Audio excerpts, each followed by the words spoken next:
సర్పంచ్ ఎన్నికలు ఓ నిండు ప్రాణాన్ని బలి తీసుకున్నాయి.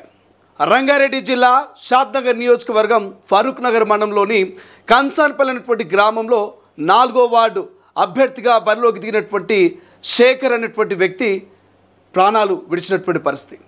అంటే పోటీలో దిగడం వల్లనే ప్రాణాలు పోయాయా, లేకపోతే కుటుంబ సమస్యలతో ప్రాణం విడిచాడా? ప్రస్తుతం ఆ గ్రామంలో ఇదే చర్చ నడుస్తోంది. ఒక్కసారిగా ఆ గ్రామంలో ఎన్నికల హీటు పెరిగిపోయింది. శేఖర్కు అనేక మార్లు ప్రత్యర్థులు ఫోన్ చేసి బెదిరించినట్టుగా నామినేషన్ విత్డ్రా చేసుకోవాలి, ఎన్నికల బరిలో నిలబడొద్దంటూ హెచ్చరికలు జారీ చేసినట్టుగా చర్చ జరుగుతుంది. రైట్, ఆ స్టోరీ ఏంటో ఒకసారి చూసే ప్రయత్నం చేద్దాం. సర్పంచ్ ఎన్నికలు నిజంగా యువకుడి ప్రాణాల మీదకి తీసుకొచ్చాయా? సర్పంచ్ ఎన్నికలు నిజంగానే ఆ అభ్యర్థి ప్రాణాలని తీసాయా? రైట్, దానికి సంబంధించిన స్టోరీ ఒకసారి చూస్తే, రంగారెడ్డి జిల్లా షాద్నగర్లో పంచాయతీల పోరు ఒకరి ప్రాణాన్ని పొట్టన పెట్టుకుంది. అంటే అవుననే సమాధానం వినిపిస్తుంది. గ్రామ పంచాయతీ ఎన్నికల వేళ స్థానికంగా ఉద్రిక్త పరిస్థితులు దారితీశాయి. ఫరూక్ నగర్ మండలం కంసాన్పల్లి గ్రామంలో శేఖర్ అనే యువకుడు రైలు పట్టాలపై అనుమానాస్పద రీతిలో మృతి చెందడం ఇప్పుడు సంచలనంగా మారింది.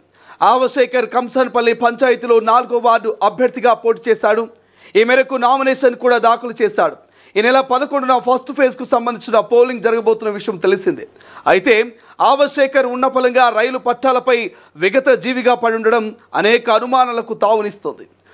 శేఖర్ మృతదేహం రైలు పట్టాలపై కనిపించడంతో గ్రామం ఒక్కసారిగా ఉలిక్కిపడింది. సమాచారం అందుకున్న పోలీసులు హుటాహుటిన ఘటనా స్థలానికి వెళ్లి దర్యాప్తు వేగవంతం చేశారు. శేఖర్ను చంపేశారా లేక ఆత్మహత్య చేసుకున్నాడా అనే దానిపై భిన్న స్వరాలు గ్రామంలో వినిపిస్తుండటంతో అనేక కోణాల్లో పోలీసులు విచారణను ప్రారంభించారు. అయితే గ్రామస్తులు, కుటుంబీకుల సమాచారం చూస్తే శేఖర్ కంసాన్పల్లి గ్రామం 4వ వార్డు సభ్యుడిగా పదవికి అభ్యర్థినిగా నామినేషన్ వేశాడు. ఇది గ్రామంలోని కొంతమంది ప్రతివర్గం జీర్ణించుకోలేదంటూ చెప్తున్నారు. గత 4 రోజులుగా గ్రామంలో కొందరు శేఖర్ను పోటీ నుంచి తప్పుకోవాలని లేని పక్షాన ఇక బెదిరింపులకు గురి చేస్తామన్నట్టుగా కొంత తెలుస్తోంది. అయితే నామినేషన్ ఉపసంహరించుకోవాలంటూ ఒత్తిడి తీసుకొచ్చినప్పటికీ ఈ క్రమంలోని శేఖర్ను తరచూ వేధింపులకు గురి చేశారంటూ కుటుంబ సభ్యులు చెబుతున్నారు. ఇక నామినేషన్ విత్డ్రా చేసుకుంటే ఇబ్బందులు, ఒకవేళ నామినేషన్ కనుక విత్డ్రా చేసుకోకుంటే ఇబ్బందులు సృష్టించి కేసులు పెడతామంటూ శేఖర్ను ఇక స్థానిక ప్రత్యర్థులు బెదిరించాడంటూ కొంత మీడియా ముఖంగా బంధువర్గం ఆరోపిస్తోంది. ఇప్పటికే గ్రామంలో కొంతమంది అదే విషయాన్ని శేఖరు చెప్పుకొని బాధపడ్డానని కన్నీరు మున్నీరవుతున్నటువంటి పరిస్థితి ప్రస్తుతం మనకు కనిపిస్తోంది. ఇక ప్రత్యక్ష సాక్షులు సైతం అదే అంశం గురించి చర్చిస్తున్నారు. శేఖర్ మృతిపై అనేక అనుమానాలు కలుగుతున్నాయంటూ చెప్తున్నారు.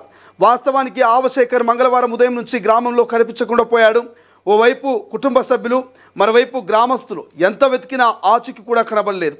ఇంతలో రైల్వే పోలీసులు శేఖర్ ఆత్మహత్యకు పాల్పడినట్టుగా సమాచారం అందించడంతో కంసాన్పల్లిలో ఉద్రిక్త వాతావరణం నెలకొంది.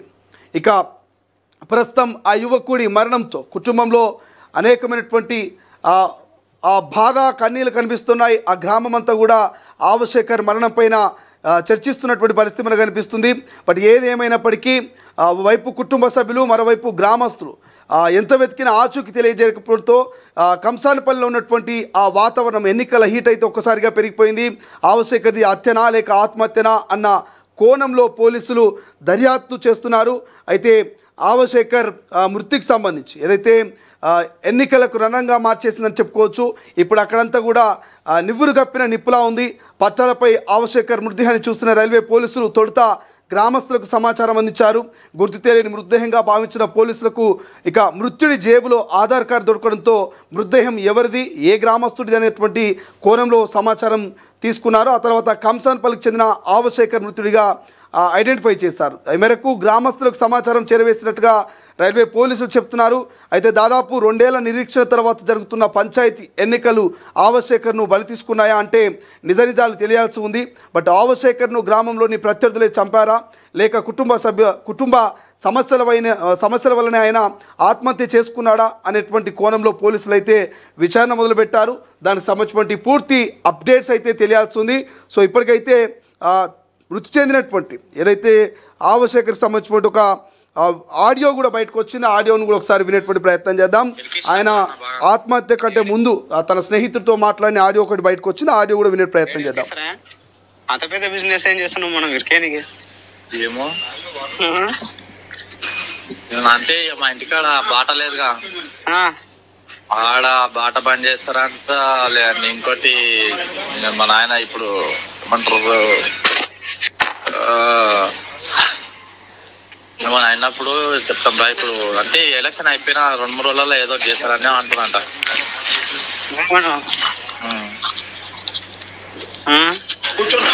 ఎలక్షన్ అయిపోయిన ఏదో చేస్తారంట.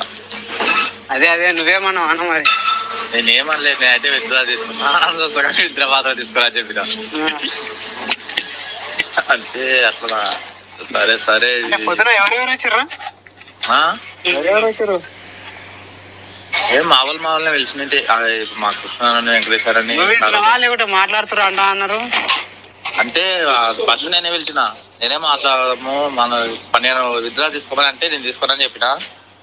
విత్డ్రా తీసుకోకపోతే మన మనోళ్ళ అందరితో మాట్లాడదాం రా మరి పిలిచి ఏమంటారా ఏమంటారు అని మంజక్క ఇట్లా అందరం పిలిచి మాట్లాడితే మీరు అందరు సపోర్ట్ చేస్తే గెలుస్తారు కాక ఎందుకు గెలవాడు, ఆల్రెడీ ఓట్లు మాట్లాడి అంతా మాట్లాడి ఇప్పుడు మాక్సిమం ఓట్లు మన కాకి మనం వేసుకున్నా సింపుల్ గా గెలిచిపోతాము అని అన్నారు. రైట్. తొలి వెలుగు స్క్రీన్ మీద ఎవరైతే మరణించినటువంటి ఆవశేఖర్కి సంబంధించినటువంటి ఆడియో క్లిప్ మనం విన్నాం. తన సన్నిహితుడితో తన స్నేహితుడితో మాట్లాడినటువంటి ఆడియో క్లిప్లో ఒకవేళ ఎన్నికల తర్వాత ప్రత్యర్థి కనుక గెలిస్తే ఎన్నికలో గెలిచిన 3 రోజులకు ఏదో ఒకటి చేస్తారంటూ బెదిరిస్తున్నారంటూ తన స్నేహితుడితో చెప్తున్నటువంటి ఆడియో కాల్ బయటకు వచ్చింది. మన ఇంటి దగ్గర ఉన్నటువంటి జాగా లేదా మా నాన్నని ఇబ్బంది పెడతారంటూ నన్ను బెదిరిస్తున్నారంటూ ఆవశేఖర్ మాట్లాడినటువంటి కాల్ రికార్డ్ ప్రస్తుతం తొలి వెలుగు స్క్రీన్ మీద మనం ఆ కాల్ రికార్డ్ని కూడా వినిపించే ప్రయత్నం చేస్తాం. ప్రస్తుతం ఆ కాల్ రికార్డ్ తొలి వెలుగు దగ్గర ఉంది. ఎక్స్క్లూజివ్గా ఆ కాల్ రికార్డ్ కూడా వినిపించే ప్రయత్నం చేస్తాం. రైట్ నా ఒకసారి మా ప్రతినిధితో మాట్లాడే ప్రయత్నం చేద్దాం. షాద్నగర్కి సంబంధించినటువంటి తొలి వెలుగు ప్రతినిధితో కూడా మాట్లాడి మరింత సమాచారం తెలుసుకునేటువంటి ప్రయత్నం చేద్దాం. సాయినాథ్, కంసారపల్లిలో ప్రస్తుతం ఉన్నటువంటి పరిస్థితి ఏంటి? అసలు శేఖర్ చనిపోవడానికి ప్రధాన కారణం ఏమై ఉండొచ్చు? ఎటువంటి చర్చ జరుగుతుంది గ్రామంలో? అయితే గ్రామంలో వచ్చేసి ప్రస్తుతం శేఖర్ చనిపోవడానికి ప్రధాన కారణమైన రాజకీయ ఒత్తిడి అని చెప్పి గ్రామస్తులంతా కూడా ఆరోపిస్తున్నారు.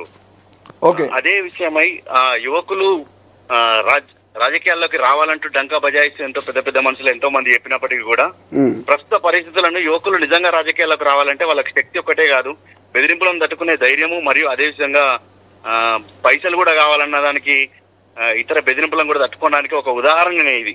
నిజంగా రాజకీయ నాయకులు రాజకీయంలోకి రావాలంటే యువతకు డబ్బులు ఇలాంటివన్నీ తట్టుకునే కెపాసిటీకి ఒక నిజమైన ఉదాహరణ ఈ ఫరూక్ నగర్ మండలం కంసాన్పల్లి గ్రామంలో జరిగినటువంటి సంఘటనే ఒక ఉదాహరణ అని చెప్పుకోవచ్చు. 4వ వార్డు నుంచి బీజేపీ మద్దతుదారుడైనటువంటి ఆవశేఖర్ 24 సంవత్సరాల ఒక యువకుడు బీజేపీ మద్దతు నుంచి వార్డు సభ్యునిగా పోటీ చేసి రంగంలోకి దిగాడు. అయితే ఆయనకు అక్కడ ఆ వార్డులో పోటీ చేస్తున్నటువంటి మిగతా ముగ్గురులో ఒక 2 నుంచి తనకు ఎక్కువగా ప్రెజర్ వస్తుందంటూ మరియు నన్ను విత్డ్రా చేసుకోవాలని ప్రెజర్ చేస్తున్నారంటూ కూడా అతను తన సోదరునికి కాల్ చేసి చెప్పడం కూడా జరిగింది. ఆ రోజు లాస్ట్ మూమెంట్ లో తను చనిపోయే మూమెంట్ లో కూడా తన సోదరునికి కాల్ చేసి చెప్పినటువంటి కాల్ రికార్డ్ ను కూడా నేను మీకు పంపించాను. అదే విషయమే తర్వాత తను మృతదేహంగా వెళ్ళిన తర్వాత గ్రామస్తులంతా కూడా అక్కడికి వచ్చి పెద్ద ఎత్తున గొడవ చేయడం ఇలాంటివన్నీ కూడా జరిగాయి. అయితే పోలీసులు ఏమంటున్నారు? ప్రస్తుతము అక్కడ ఇన్వెస్టిగేషన్ చేస్తున్నటువంటి పోలీసులు ఏమంటున్నారు? కుటుంబ సభ్యులు ఏమంటున్నారు? ప్రధానంగా ఈ కుటుంబ సభ్యులు కూడా అక్కడ సిపిఐ పార్టీ గతంలో సిపిఐ పార్టీలో ఉన్నటువంటి ఒక వ్యక్తి ప్రస్తుతం బీఆర్ఎస్ పార్టీ నుంచి వార్డు సభ్యునిగా పోటీ చేస్తున్నాడు. అతని ప్రెజర్ వల్లనే మా కొడుకులా జరిగిందని చెప్పి వాళ్ళంతా కూడా పెద్ద ఎత్తున ఆరోపిస్తున్నారు. మిగతా వార్డు సభ్యులు ఎవరైతే ఉన్నారో వాళ్ళు కూడా ఇలాంటి సంఘటనలను తీవ్రంగా ఖండిస్తున్నారు. నిజంగా పోటీదారులు ఎవరైతే ఉంటే పోటీ చేసి ప్రజల ఓట్లతో మెప్పు పొంది తను గెలవాలి, కానీ ఇట్లా బెదిరింపులకు పాల్పడి ఇలాంటి కార్యకలాపాలకు పాల్పడ్డ వారిపై కఠిన చర్యలు తీసుకోవాలని కూడా మిగతా వార్డులో పోటీ చేస్తున్నటువంటి పోటీదారులు కూడా చెప్తున్నారు. శేఖర్ ఇప్పుడు విత్డ్రా చేసుకున్నాడా లేకపోతే విత్డ్రా చేసుకోకుండానే ఉన్నాడా? ఆయన విత్డ్రా చేసుకోకుండానే ఉన్నాడు. ఓకే. సో ఇవాళ రేపు గుర్తులో కేటాయింపు కూడా జరిగే అవకాశం ఉంది అయితే. అవును. అయితే మొత్తంగా మనం ఈ ఆడియో కాల్ ఒకటే మీకు పంపించిన ఆడియో కాల్ కూడా మొత్తంగా ఏంటంటే ఇద్దరి అన్నదమ్ముల మధ్య సంభాషణ అనేది పూర్తి స్థాయిలో ఆవేదన వ్యక్తంగానే కనిపిస్తుంది. అదే విధంగా గ్రామంలో యాదయ్య గౌడ్ అనే అంశాన్ని వివాదాస్పదంగా కూడా ప్రశంసించాడు ఈ విషయంలో. అదే సమయంలో ఈ ఆడియో కాల్ కీలకంగా మారనుందని చెప్పి పోలీసులు కూడా తెలియజేస్తున్నారు. Right, thank you సాయినా, thank you for updates. ఇది ఓవరాల్గా అయితే షాద్నగర్ సంబంధించినటువంటి కంసాన్పల్లిలో జరిగినటువంటి ఏదైతే ఈ అంశం ఉన్నది, ఈ అంశానికి సంబంధించి శేఖర్ అనేటువంటి హత్యనా లేకపోతే ఆత్మహత్యనా అనేది ఒక చర్చ జరుగుతుంది. బట్ కీలకంగా మాత్రము శేఖర్ ఎప్పుడైతే చనిపోయే కంటే ముందు మాట్లాడినటువంటి ఆడియో కాల్ ఏదైతుందో, తన కుటుంబ సభ్యులు తన సన్నిహితులతో మాట్లాడినటువంటి ఆడియో అయితే ఏదో ఉందో ఆడియో అయితే కొంత చర్చనీయాంశంగా మారింది. సో దానికి సంబంధించినటువంటి ఇప్పటికైతే పోలీసులు ఇన్వెస్టిగేషన్ చేస్తున్నటువంటి పరిస్థితి మనకు కనిపిస్తుంది. ప్రస్తుతం మనం తొలి వెలుగు స్క్రీన్ మీద దానికి సంబంధించినటువంటి అప్డేట్స్ చూస్తున్నాం. ఒక్కసారి ఆ శేఖర్కి సంబంధించినటువంటి కుటుంబ సభ్యుల వీడియో బయట కూడా మనం చూసే ప్రయత్నం చేద్దాం. అందరూ లివేటిన అంటే వద్దనుకున్నారంట, తల్లి తండ్రి వద్దన్నారంట. అక్కడికి వెళ్ళి కూడా ఎవరెవరు నేనేమన్నారంట అంటే ఇప్పుడు సత్య, జేసీ కృష్ణ, హనుమంత్ అన్న, సిపిఎం యాదవ్ అంటే నేను అడిగినా నువ్వు ఏడున్నావురా నువ్వు అంటా అన్న.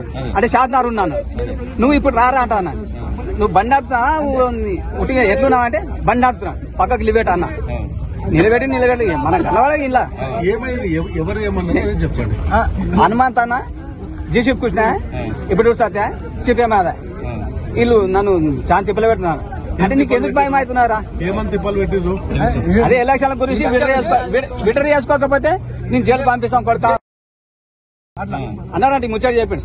అంటే నేనేమన్నా రేపు నువ్వు ఇప్పుడు రారా, నువ్వు నేను చెప్పిన ఇప్పుడు రారా, నువ్వు నేను ఉంటుందా రేపు పొద్దుగాల తింటా, ఏ కొడుకు వస్తాడా నేను ఉంటాను దారా అంటే చెప్పిన. బీజేపీ పొరలందరూ లివేటిన అంటే వద్దనుకున్నారంట, తల్లి తండ్రి వద్దన్నారంట. అక్కడికి వెళ్ళి కూడా ఎవరెవరు నేనేమన్నారంట అంటే ఇప్పుడు సత్య, జేసీ కృష్ణ, హనుమంత్ అన్న, సిపిఎం యాదవ్ అంటే నేను అడిగినా నువ్వు ఏడున్నావురా నువ్వు అంటా అన్న. అంటే షాద్నగర్ ఉన్నాను, నువ్వు ఇప్పుడు రారా అంటా అన్న. నువ్వు బండి ఆపుతా ఉట్టిగా ఎట్లున్నావు అంటే బండి ఆపుతున్నా, పక్కకు లివేట్ అన్న. నిలబెట్టి మన కలవాళ్ళకి ఇలా